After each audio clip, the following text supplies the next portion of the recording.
I am the clay, and you are the potter, shaping my life with living water. Your mercy found me unworthy as I am.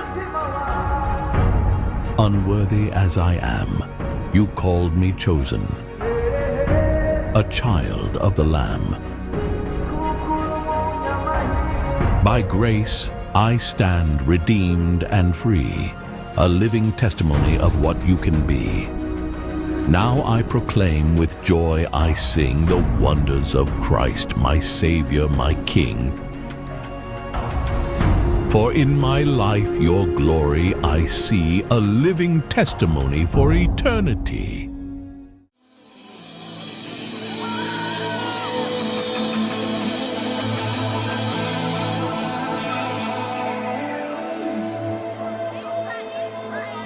Ladies and gentlemen, please welcome Israelmbonyi.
It's not about fame or fortune.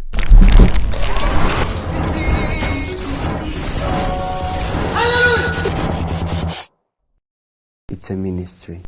Ladies and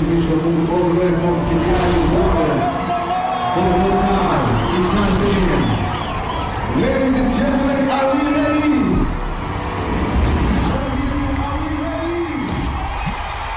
Put your hands together and welcome Israelmbonyi.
utuliza moyo wangu, sina mashaka, wanibeba mbele.